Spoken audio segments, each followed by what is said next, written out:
All right, well, we're gonna get started. Jim, since you've used this, let me ask you: Do you ever use it at the open, or do you wait? 'Cause I know what Joe would tell us to do a lot of times is to wait after the first 15 minutes. Yeah, yeah, I don't use it at the open. If you use it at the open, it the options that they move too fast, and you can get stuck in a really bad trade trying to get out. Yeah, yeah. Spy's the only one that really kind of levels off pretty quickly with options. A lot of them, the prices are all over the place. Um, They so are. I watched Microsoft, not Microsoft, but Facebook move about 50 cents per second this morning up and down. So they're sporadic. yeah,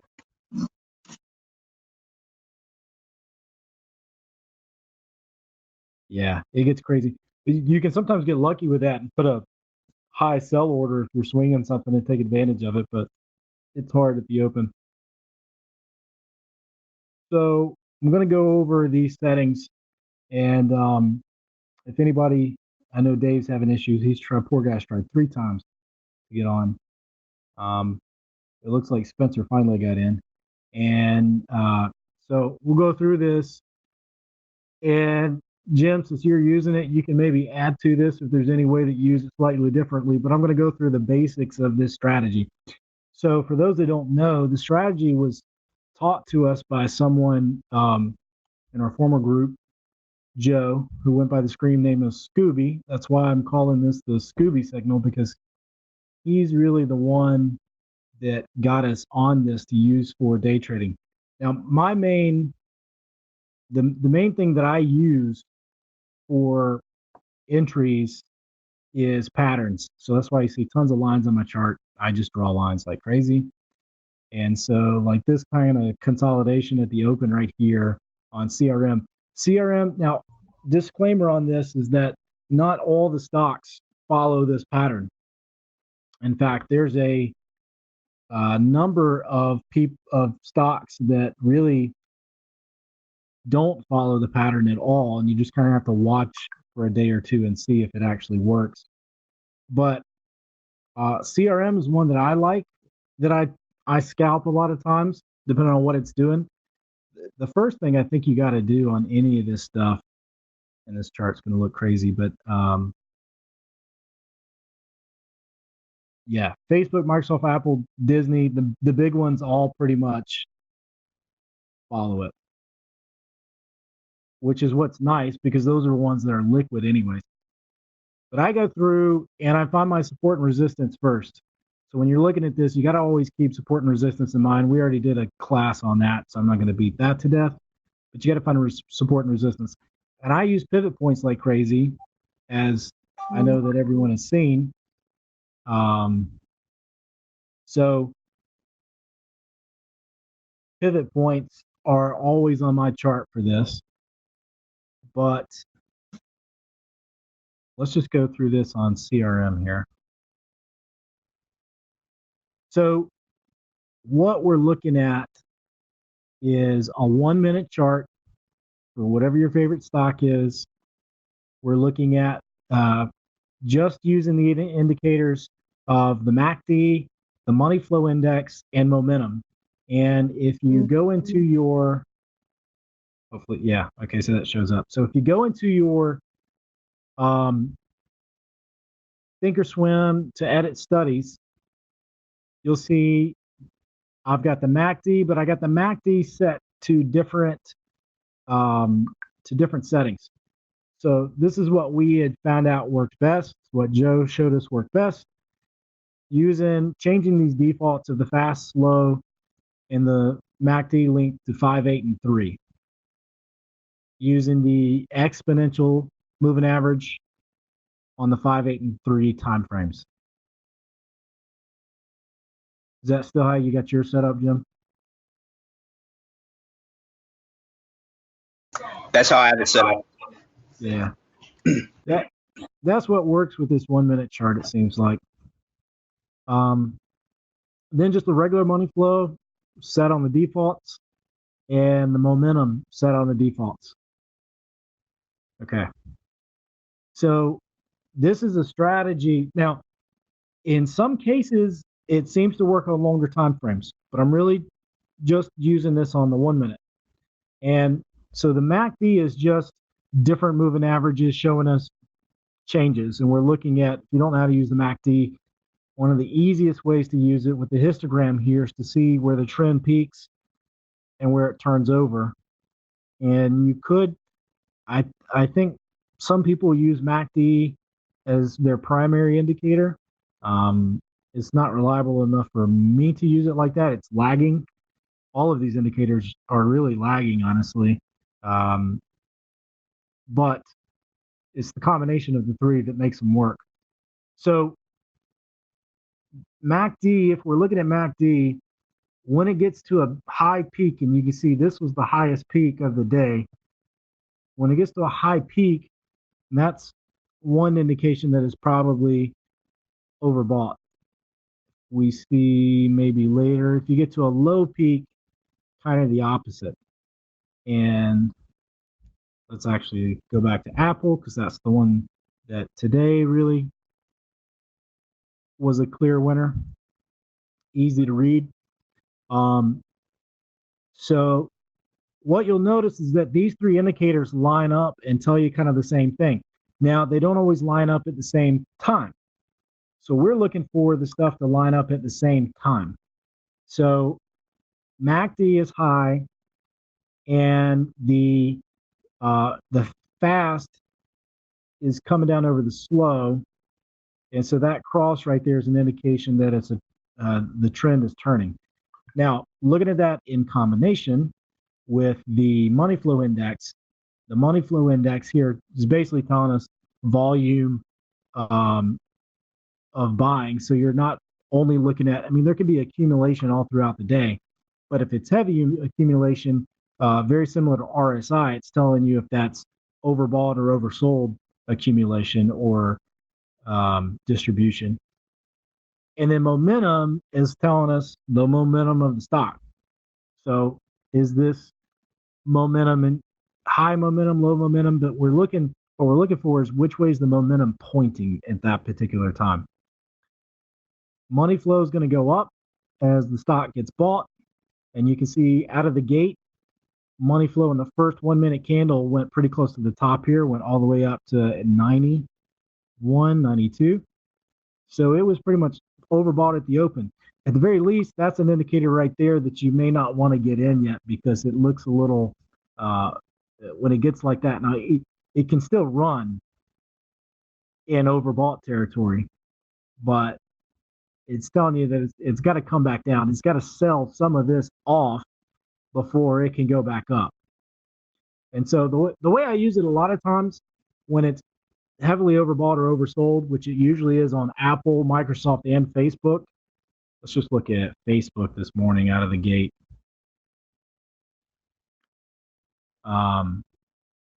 So a lot of times right out of the gate, it goes one direction or the other. And then it's going to correct itself in the first 15 minutes or so to kind of give us an idea of whether that's actually overbought or oversold.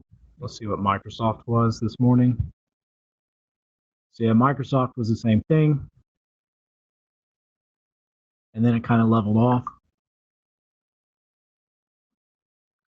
So we're using these three indicators together: MACD, money flow, momentum on a 1 minute chart. And what you're kind of looking for here, go back to Apple again, just because it had so many peaks today. So momentum goes up, the stock's moving up. Money flow moves up because the stock moves up. The reason it moves up is because people are buying it. And the MACD's moving up. And now we've got the MACD starting to cross and point down. We've got the money flow starting to point back down, and we've got momentum to point back down. So we're looking for those three things to coincide to give us an indication of a direction.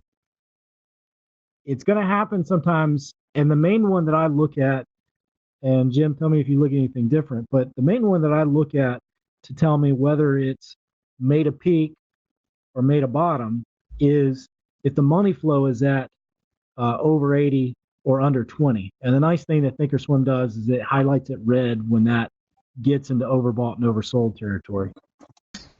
I agree. That's my point, to actually look and see if the other two line up with it. I don't pay attention to the other two until I see blue or red on the money flow. Yep. Same here. Which means you're going to miss out on some moves, but we're not looking for every move. We're just looking for the good ones, the sure ones. So if we follow Apple on this, we've got the top. We've got a big run up. It's overbought. MACD starts to point back down and cross. Momentum starts to point back down, and our money flow starts pointing back down here as well. So that could be a short scalp from there to there. And then what happens here is the money flow didn't get all the way to 20, but it does start pointing back up. Momentum starts pointing back up, and MACD crosses and starts pointing back up. It's going to fake you out sometimes, and usually I would wait for it to get all the way oversold before getting out, but you also got to take in consideration the trend, and that's the other reason to wait the first 15 minutes. When we come out of the gate this strong, my general rule of thumb is don't play puts, because you're going to get stuck, because money flow could go from 90, is it 99? Money flow can go from 99 to 20 and go completely sideways. In fact, Microsoft did that today. Yep, don't play against the trend ever. So, if you find out the trend is a channel, something like this, it kind of develops a pattern. You kind of know where you're at in the channel, but even still, you wouldn't. What you would use that channel for is this right here. So when it finally did get, this would have been the best entry, right about 1018. We see this developed a pattern.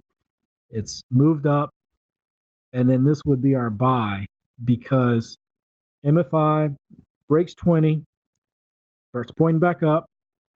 Momentum breaks down, starts pointing back up. And the MACD, it's kind of slow. It's pinching, but it's starting to point back up. So that could have been an entry there on Apple. And then that'll get you a good 88 cents there. That wouldn't have been bad before it goes back to oversold. And generally speaking, once it gets oversold, I'm ready to get out. 88 cents in 11 minutes is going to be a pretty decent move on Apple.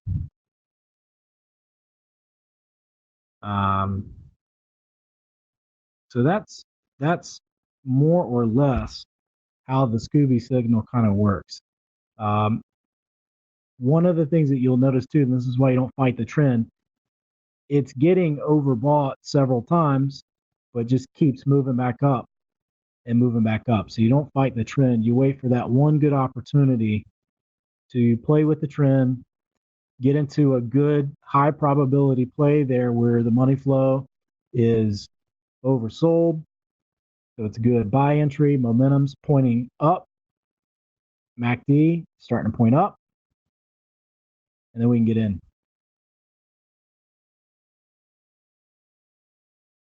And let's see. Now, as the day goes long, a lot of times,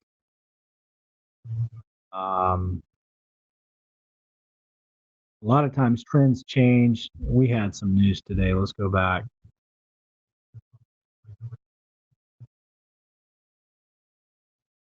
So yesterday on Apple,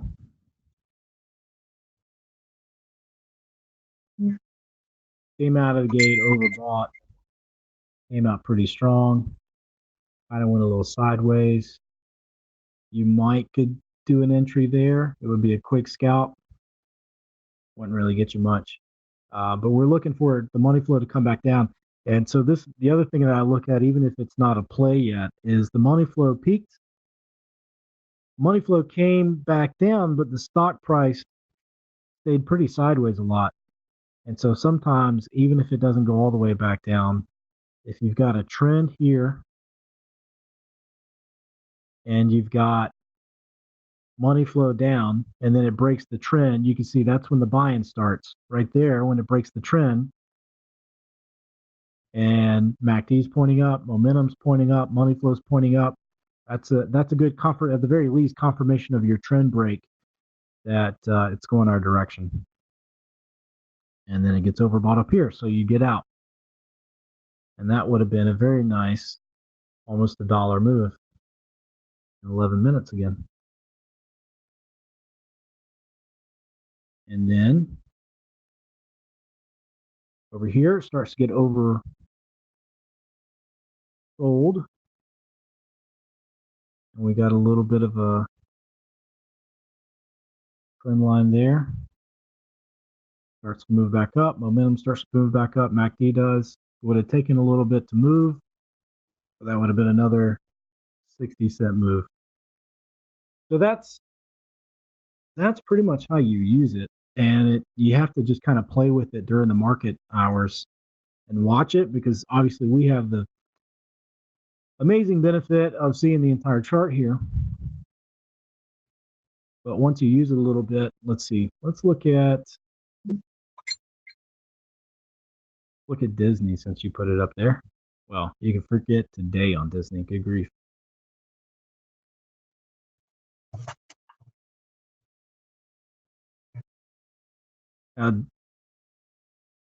Disney out of the open, dropped, was oversold. Looking to see if that would correct. None of that was really a good entry based on that.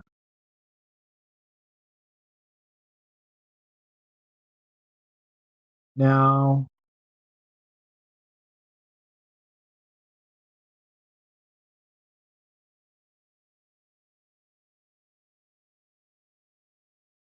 would have been a decent put entry with it going sideways, maybe right there.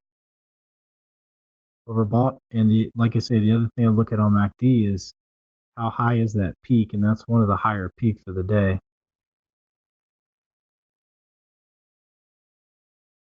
So that right there, first cross on the MACD, money flow moves down, momentum moves down. That would have been a pretty decent move on Disney. So that's how they work. Now you'll notice arrows on mine. Let's pull one more, because I like CRM. CRM follows this pretty well.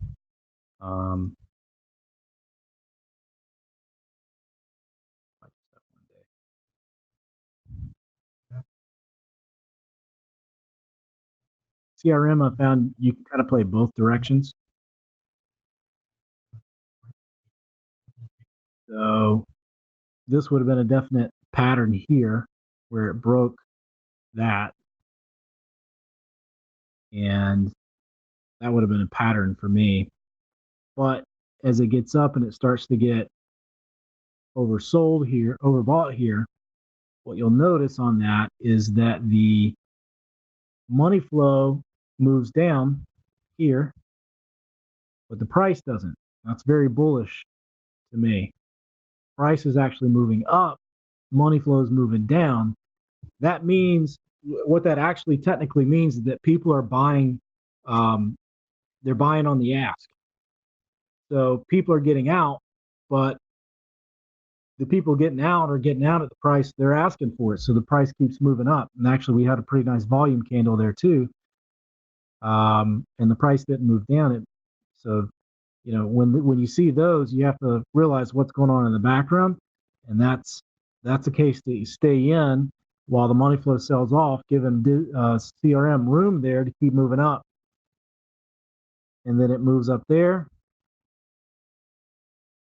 and then price comes down. That you could have gotten out right there pretty safely for a very nice move. So even though you didn't use it for the entry, you can use it for the exit and get $1.50 out of CRM there. And then you see momentum is below zero here. It starts to get sold off, but it doesn't sell off all the way. It doesn't get oversold until over here. And once it does get completely oversold, starts to bottom out. MACD's going straight, but then starts to move up. Momentum's moving up. Money flow's starting to move up. So you could have gotten another 64 cents out of it when it got oversold. So that's the Scooby signal. Looks like we got a few people that actually got to hang on and watch. So any questions on that? Because I feel like it was explained too simply.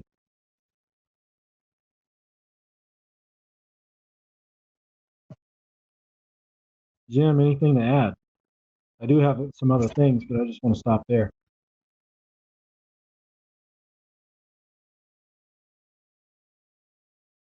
So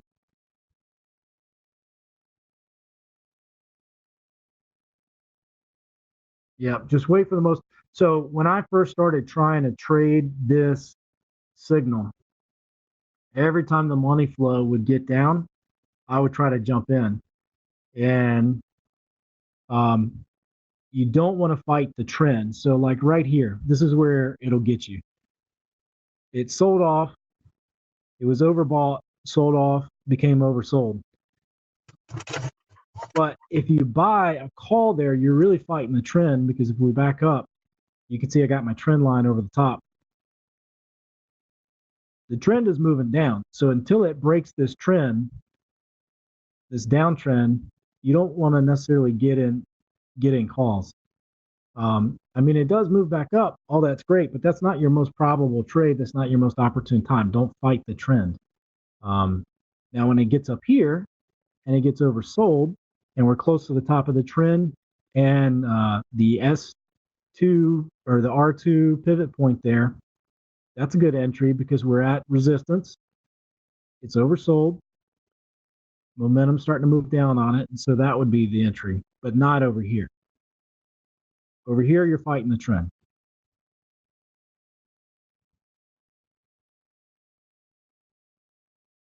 And then you really could have wrote it on for the rest of the day. This is all right. So I'm going to show you one other thing here. We had, let's see if I can find it on CRM, because I think it did happen on CRM the other day, where we got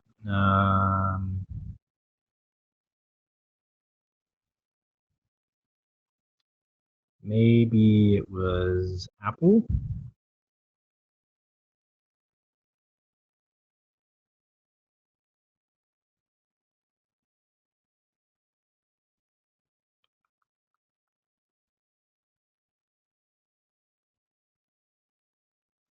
Um, Somewhat. I'm going to do a class on divergences, but this is a divergence right here, going from the top of the price range and the top of our money flow. You see money flow is moving in the opposite direction trend wise of our price. And that's a divergence. And divergences usually mean, as these and money flow makes it very kind of easy to see. In this trend, it gets bought up really heavy and then comes back down, and then gets bought up and comes back down and gets bought up. Price goes much higher, comes back down, price goes higher, but our money flow is moving to lower highs. So as our money flow makes lower highs and our price makes higher highs, that's just showing you that that trend is becoming weaker and weaker. And you can see when it breaks what it does. But you can kind of see that sort of stuff coming ahead of time with divergence. You can use I like using RSI. You can use MACD. You can use money flow. You can use any of those to spot divergences. We'll do a class on divergences, but the money flow index is pretty decent for divergence, because all money flow is this just counting the volume of the buying and the selling and weighing it against what's happening right then against previous time frames. So it's nice to see those divergences. I feel like there was one that was really, really obvious, though, that I pointed out. I mean, that one right there, too, is not necessarily a true divergence. It kind of is. As it goes down while price is going up. So you just have to be aware of that, because as price is going up, you just got to realize this trend is getting weaker. And of course, there's a certain time of the day.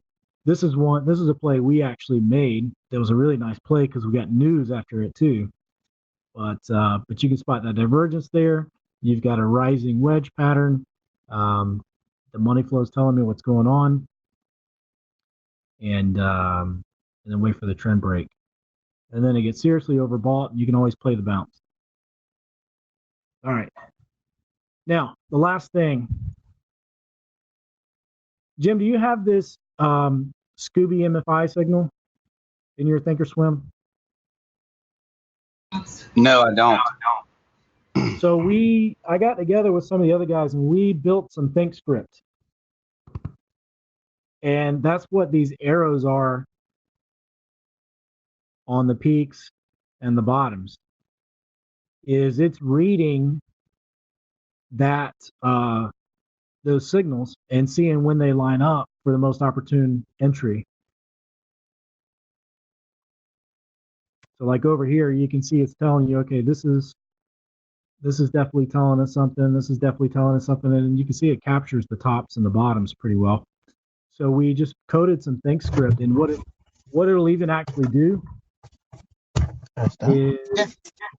Okay. It's either 6 o'clock. Okay. Actually, the right one. We've got the MFI momentum and MACD set up in there. And no, I've got to shut off. These are the up and down signals. And then it'll actually give you alerts. So you can get an alert on the up, get an alert on the down. And it can play a sound. It can shoot you a message, whatever you want to do. So if you don't want to necessarily watch it, if things are kind of boring and slow, the thinkscript will go in and actually give you a bell. So it's pretty neat.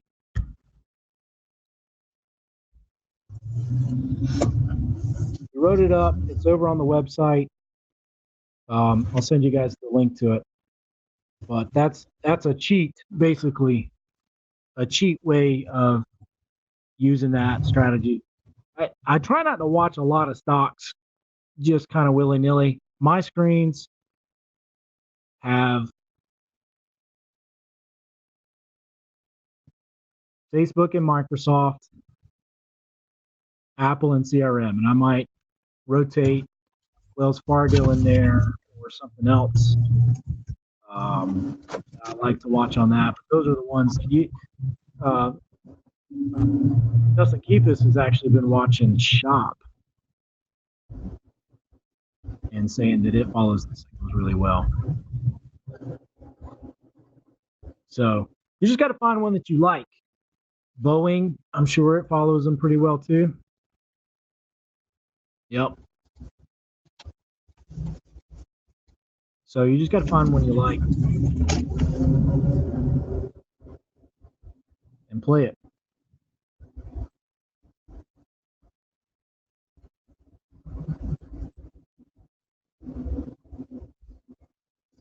All right, that's all I have. That's the Scoobie Signal. It's cool. It's one of the most consistent. The only indicators besides, actually, let me show you. I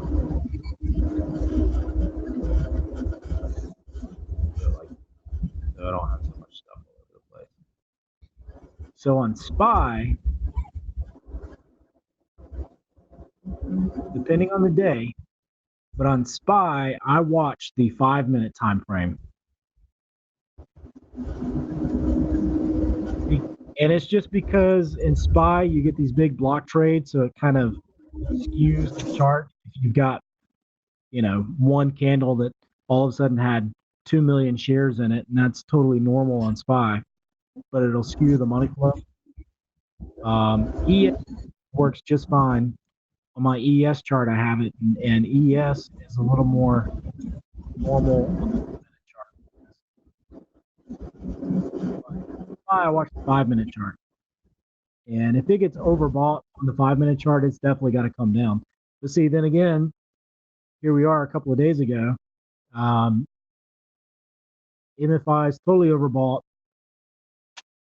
It keeps moving to the pivot point. It's probably not going to break that pivot point until the money flow comes down. Money flow comes way down. Price does not come way down. It comes down to support right there. And then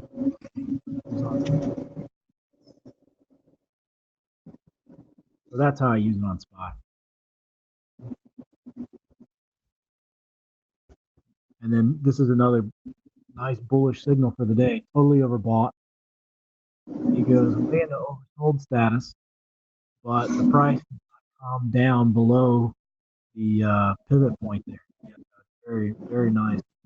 Off. People are buying. That's all I got.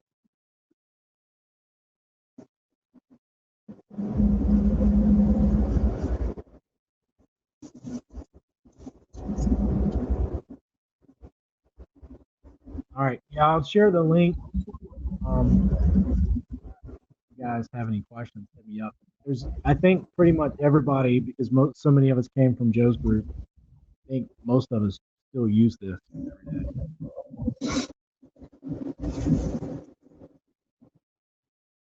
It is a very reliable, but you gotta practice with it. You gotta play with it and watch it. Get a feel for it, because they're both pointing the same way. If you're ignoring the trend and ignoring support and resistance, you could be in trouble.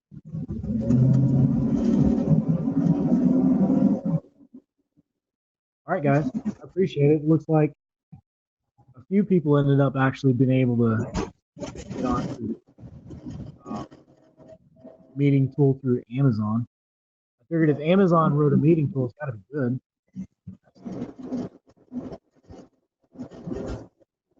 But a lot of people, Dave never could get in. Spencer had some trouble. There was a couple other people that kept trying to get in. Hey, William. Yep. Will you share the MFI script on the Discord group? Yep, I'll share the I'll share the screenshot of the settings and the link to the thinkscript. Okay. How hard is it to install? It's not hard. Okay. If you're on, so I have no idea how to put it on a mobile, but on the desktop, you just use the link. It's a Thinkorswim link, and then as long as you got Thinkorswim open, it should pop it right in. Okay. Thank you. Yep. I appreciate your time. Play with it and watch it, and if you got questions, just ask. A lot of us use it, so there'll be plenty of people to answer. Okay. That sounds good. And thank you again. Yeah, man. Glad to have you on. You guys have a good night. If I can do anything for you, let me know.